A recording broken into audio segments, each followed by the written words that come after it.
man sitting in a director's chair. It's a black folding director's chair, and the man had a .45 caliber pistol strapped to his side in a leather holster.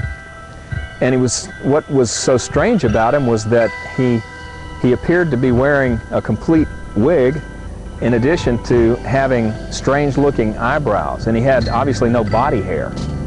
Of course, my brother didn't know this at the time, but it was David Ferry, and David Ferry had a rare skin disorder, and he had no hair on his body. Periodically, Barry would point to the crates, and sometimes David Ferry would point to the crates.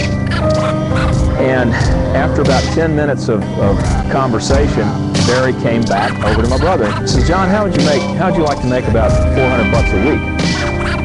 And I'll put this in perspective. My dad made about $400 a month, and he was asking my brother, "Do you want to make $400 a week?" And my brother said, "Well, what? Doing what?"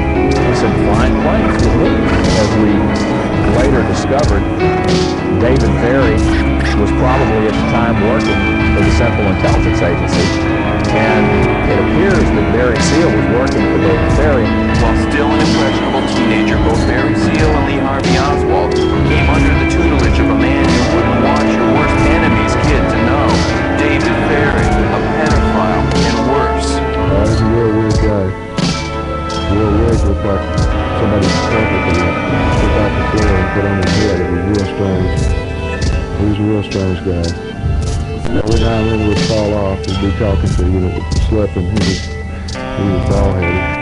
And he lived in the quarters, and he had ladies in his house. And just weird things. He'd never street people, and there was parties, and he was just one of them guys.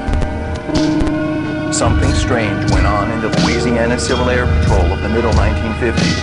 Something which will lead us onward like a trail of breadcrumbs through the signal events of America's secret history in the second half of the 20th century. First time I ever heard his name was during one of these joint maneuvers with the New Orleans Civil Air Patrol Unit. The guy was a very popular member of the Civil Air Patrol. His name was Lee. And my brother heard the man's name for the second time in his life. In November 1963, November 22nd to be exact, when it was announced on the TV news that President Kennedy had been assassinated, and that the person that they'd taken into custody in charge of the murder was Lee Harvey Oswald, the same man my brother had known as a member of the Civil Air Patrol Unit in New Orleans. And it's obvious that David Ferry, as commander of that Civil Air Patrol Unit in New Orleans, was the commander for Lee Harvey Oswald. Probably at the time that these Cuban soldiers were being trained in Lacombe.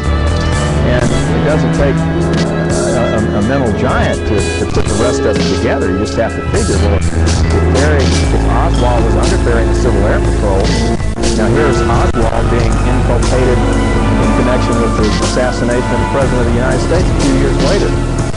Some very strange things were happening in the New Orleans and Baton Rouge areas back then.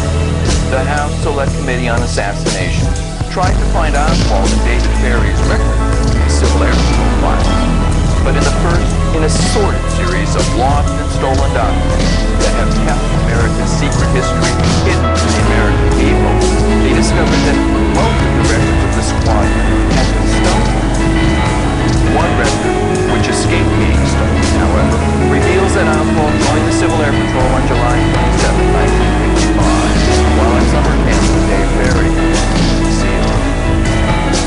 Here we recall how for 4 years, foreign commission apologists are trying to tell us that Oswald and Ferry didn't even know each other. But we didn't have to look any further than the New Orleans Public Library to meet someone who knew different. Colin Kamer was a fellow Civil Air Patrol cadet with Lee Harvey Oswald and David Ferry's squadron. Lee Harvey Oswald was in my Civil Air Patrol unit. Sometime in the summer of 1955, I was in a recruit class with him. As it turns out, the feds were interested in David Ferry and Barry Seal long before the Kennedy assassination. I did speak to the agents of the U.S. Border Patrol about Ferry before the assassination. They seemed to think that he had something to do with getting Carlos Marcello back into the country after he was deported.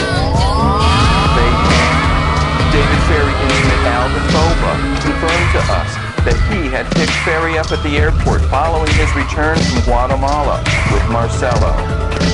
So, just who was this man, David Ferry, who recruited both Barry Seal and Lee Harvey Oswald? Here's another 40-year-old secret revealed. Ferry himself was recruited in 1942 into the CIA's predecessor organization during World War II, which he spent flying undercover missions in South America. Eddie Shearer was in Ferry's Civil Air Patrol outfit before joining the Air Force. For a long time, starting about 56, Dave Ferry took over as the senior commander for the cadet squadron. When the cadets drilled, we also had what's called a guide on. One of the guys was Clay, and it got away from him and Dave cut his hand, Tom.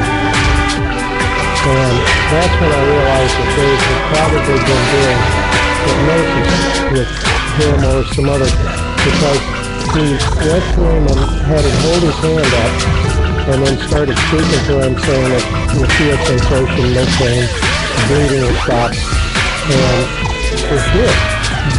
And I also realized from reading about hypnosis that you couldn't do this on your first time. And you don't put somebody under instantly like that within 10 or 15 seconds. But if you work with the subject a number of times, they'll go under very quickly. Even so, it's still a shock to hear the truth casually revealed that David Ferry ran the CIA's Southern Office of Civil Air Transport. No, I'm not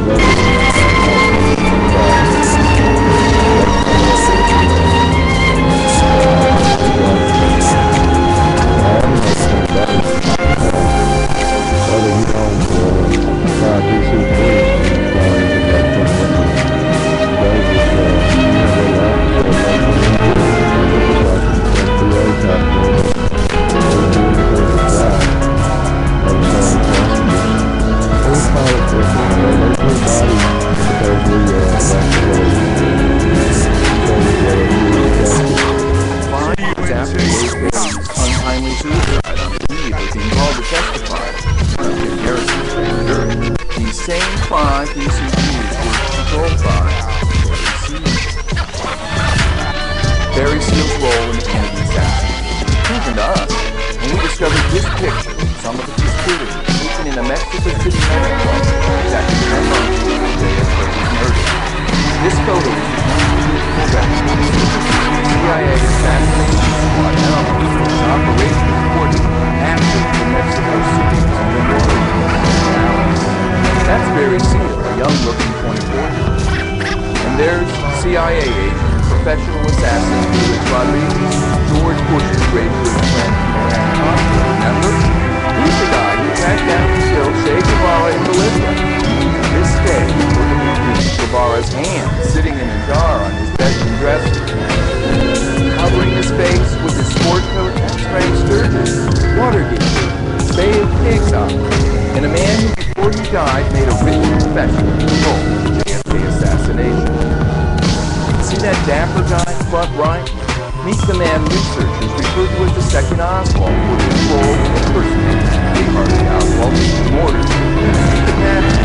This story you've seen there from the CIA front, on the double check where his job was to pilots like this. This picture is an important historical document in secret history. That history, in other words, in which lone gunmen are old. Nobody has told me anything except that I'm accused of murdering the police people. I know nothing more than that, and I do request for someone to come forward. There are a lot of different landmarks in New Orleans in the Kennedy assassination that I haven't seen very often on films or tapes, like this one behind me. This is the home, while he lived in New Orleans in 1963, of Lee Harvey Oswald. He lived in the back on the other side. What's not generally known about this home is that it may well have been a CIA safe house. Why do I say that? Well, during the time that Lee Oswald lived here, the home was controlled, the apartment rooming house is what it's known as, was controlled by the McClaney brothers, the CIA and mobbed up Havana casino owners, who also also owned the exile training camp on the far shore of Lake Pontchartrain in the home from which at least one of the shooter teams reputed to have come. Mike McClaney was a Meyer Lansky lieutenant and Havana casino owner. And here, across Lake Pontchartrain from New Orleans in Lacombe, Louisiana, is where McClaney ran a renegade CIA training camp for assassins. Here are the remains of a place where the CIA trained a secret army which they used not against America's enemies, but against us. This small summer cottage owned by the McClaneys sat beside the training camp. It was being used to store dynamite to be used for bombing Havana. Someone took an 8mm film of this infamous paramilitary camp. On it, investigators of the House Committee on Assassination saw David Ferry, Lee Harvey Oswald, Guy Bannister, and CIA Mexico City Station Chief David Atlee Billings immortalized on an 8mm home movie shot in the summer of 1963. Barry Seal, who took 8mm movie footage which we used extensively in this program, might have taken it. But then something happened. After the exciting discovery of this film, while in the custody of the House of Representatives of the United States of America, who has the power to black that job?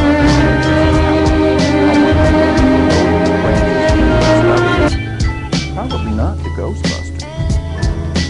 Here are a couple other places associated with the Kennedy assassination that should also be historical. This famous building symbolizes the CIA mob merger so well that it should have been declared a National Historic Site. Instead, it was torn down, and today is a federal office building.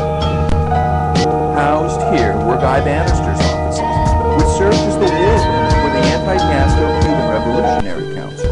They all worked here: Guy Bannister, Dave Ferry, Lee Oswald, Barry Seal.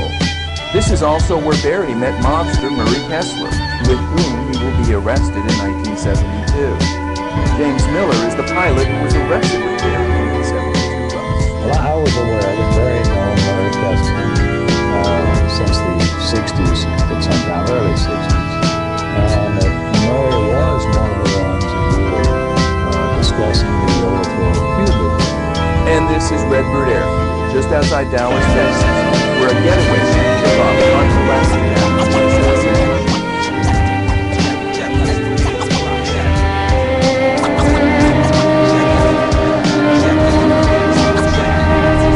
Several hours after the assassination of President Johnson Fitzgerald Kennedy, in the afternoon of November 22, 1963, an FAA flight controller here at Redbird Airfield saw suspicious activity, which he attempted to report to the FAA. The air traffic controller on duty became suspicious after observing 3 men in business suits board an aircraft an hour after the killing. When the plane took off on runway 17, he asked the pilot if he needed any assistance, and then asked which way the plane was heading. The pilot stated south. The controller then watched as the plane flew south for 2 miles, made a hard left, and flew towards Love Field. The pilot had lied. Those in the tower had received a special bulletin telling them to report suspicious activity to a special security number. And we kept calling that number all afternoon, getting nothing but a busy signal, the controller told us, until we heard that they had caught the lone gunman, as they called it. Then we stopped calling and let the matter drop. 4 years later, an assistant district attorney from Jim Garrison's office came calling to show pictures of possible pilots involved in the incident that day. One of them, a weird-looking character with a funny-looking wig, was on the evening news just a week later. They said his name was David Ferry and that he had committed suicide, the controller told us. That's when I smelled a rat. Barry Seal, CIA recruiter David Ferry, was under suspicion for participation in the plot to kill Kennedy less than 24 hours after the assassination. Had Garrison known then what we know today, he might never have turned his suspect over to the FBI to be released with an apology. Just how much can CIA agents get away with? Would you believe? Iowa Station. In 1961, David Ferry was arrested on numerous charges of pedophilia. Meet the New Orleans cops who busted Ferry for molesting young boys. Well, from the statements we got, we arrested, I think, if I can remember correct, it was harboring runaways, contributed delinquency of juveniles, and I think there was a crime against nature. Well, we were investigating a Civil Air Patrol outfit whose parents were complaining to us that their boys were, from time to time, on runaway status, were missing, and had been missing for some time. We discovered that he was having sexual relations with the boys, contributing to their delinquency. Doing things like if he moved into a new apartment, all the boys would sit around in a circle and masturbate, celebrating the new event. We arrested him. We executed a search warrant as properly as the law calls for. Normally, anyone arrested for molesting children wants to slip into a hole somewhere and pull it in after him. Instead, David Ferry had warrants issued for the police officers who arrested him. We discovered that arrest warrants were put out for us. Arrest warrants for myself and other men who had been on the raid at his home. And that was a big shock to me to find that he had secured arrest warrants for our arrests. It was a